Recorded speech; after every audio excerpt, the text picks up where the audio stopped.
The point spread on this thing, you guys, is 43.5. I saw that. That's crazy in a Big Ten game that doesn't involve Rutgers. Yeah, I did a little bit of research for my cat earlier this week. Somebody asked me if I recall a spread like this. And obviously the Phil Steele book is just completely beneficial when you're asked a question about point spreads. And I've got a stack of Phil Steele books over here. I've got one all the way back to 2010 here, I think. So that goes back 5 years, behind it. So I've got data at my fingertips for the last 14 or 15 years. 2 years ago, they played Illinois, and they were like a 41-point favorite in 2017, and they won the game like 52-14. There have been other ones over the years. There was a game against New Mexico State where they were a 44-point favorite and won the game 45-0. So I'm sure we all mumbled that day as we were leaving the stadium, them guys in Vegas are good. Yeah. That always comes up when they nail it, like they nail every game, but when they do nail it, man, them guys are good. I don't know. There've been a few others. To me, it is extremely difficult. And I have not done a lot of sports gambling in the last 10 years. Maybe when I was younger, I got into it a little bit more and have kind of weaned myself off of that now that I have actual responsibilities in life with kids in college and a daughter who's going to graduate high school this year. I didn't lack of funza, but my belief and what I've followed is you get much above 35, 38, 40 points, it is difficult to cover that. Alabama was favored big over Ole Miss earlier this year. I know when we were in Nebraska and the line was outrageous and they didn't cover it. So, it's basically a guessing game. Is Ohio State not going to turn the ball over in the red zone or turn the ball over at all? One turnover can kill you in trying to cover 43 points or whatever it is. So, Maryland's going to put their helmet on, and they weren't very good last week against Michigan, but I can guarantee you Michigan knew they were in a football game. I mean, they played physical football just like everybody else. So, you put the helmet on the ball one time somewhere, and it goes the other direction. So, I don't know. And given what we saw last year, 52-51, certainly an anomaly. The first 4 times the teams played, I want to say Ohio State won those games by an average of 37 or 38 points, something like that. They blew Maryland out the first 4 times they've ever played. They had never played a non-conference, so really had never played till 2014. And Ohio State dominated the first 4. So if you look, well, is it going to be more like one of those? Probably. They got a chance, but my pick on the game ended up like 52-13, something like that. They've been a machine. They've covered every week since the first week, but as they say, all good things must come to an end. And Maryland's awful, but are they 43-point loss awful? I don't know. Well, the other question is how much of the game does Justin Fields play?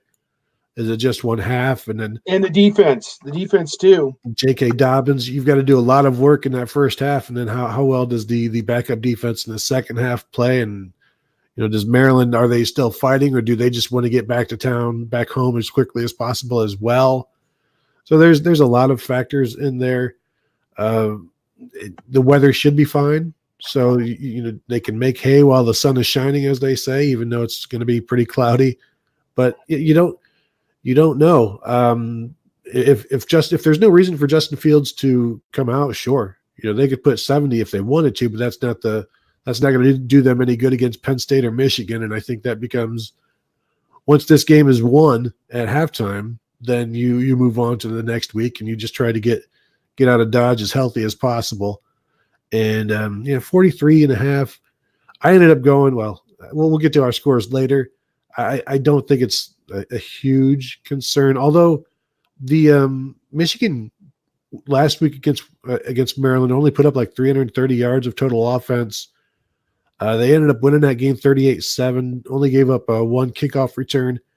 But Maryland did. I think they went 0 for 3 in the red zone against Michigan. So they did do some things. They just didn't do anything substantial against Michigan. And honestly, Michigan didn't do a whole lot either. They just somehow at the end had 31 points, 38 points, and got the easy win. So I don't think it's going to be like super easy. It's not going to be Rutgers easy this week. Ohio State will have to put some things together, but we've seen all season long that's not a hard ask for this Ohio State offense and defense.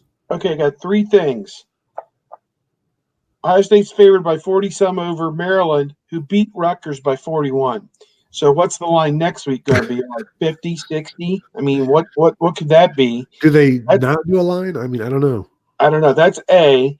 2, this is an important game for Maryland. They're 3-6.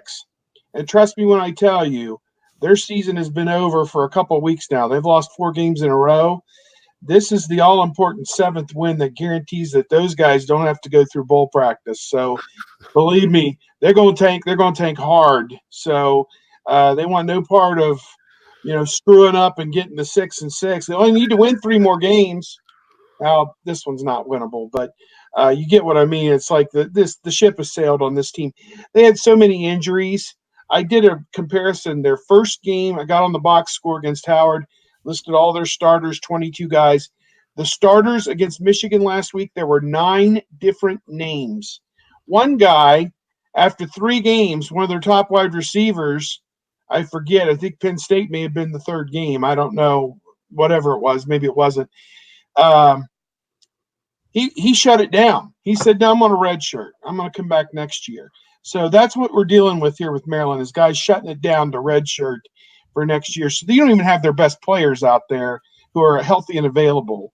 So he didn't take any chance. He only played in 3 games. So he wasn't going to risk getting into that 4th game and, whatever, and then have, whatever. So that was 2. And the 3rd one was Navy Thomas here. So the 3 of you are not going to address the college football playoff selection on the teams getting ranked. I thought that's what we did in the first 15 minutes of the show, or did I miss that? Navy Thomas is great. He supports the channel all the time. Sometimes he writes some things to me, and he's always encouraging me and giving me recommendations on what I'm supposed to be talking about, but I can't always decipher what he wants me to talk about. You Well, he can three are watch it not on the going to replay. address the BS college football playoff selection on teams getting ranked. Well, I think they all get ranked or they don't get ranked. I think that's I gave the committee almost a 10 out of 10 for what they did. But one thing I didn't like was Cincinnati at 20. I know they struggled last week, and maybe they haven't played the greatest competition other than Ohio State. But, man, they beat Central Florida, and, Central Florida's turned out again to be pretty good, even though they've got 2 losses. The human polls have them around 15, I think, and I didn't like that they had Cincinnati clear down at 20, but otherwise I thought they did a bang-up job trying to put together at least the top 15 or whatever it was. I'm higher on Minnesota. Go ahead, Tony. Yeah, well, I guess Minnesota can move up if Oh, yes, I agree on Minnesota. Yes. They'll be just fine if they win out, but yeah, it was kind 17? of Baylor too. Just the fact that you are so undefeated, and yet you're behind. You're behind like 2 lost teams, and you can say play better non-conference, but that only applies to some teams. It doesn't apply to all teams. If they're playing their rival, they're playing one of their rivals this week, TCU, and then it's Texas, Oklahoma back to back. So yeah, it's like these teams, they'll be able to climb up, but you'd like to see a little bit more, I guess, just respect, deference for at least getting to this point.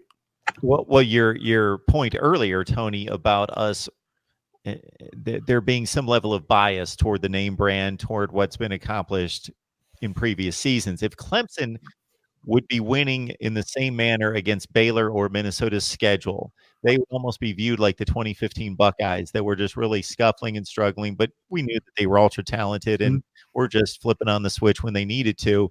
There's no way Clemson would be ranked 17th or 13th right now with one of those 2 teams' schedules and a similar performance.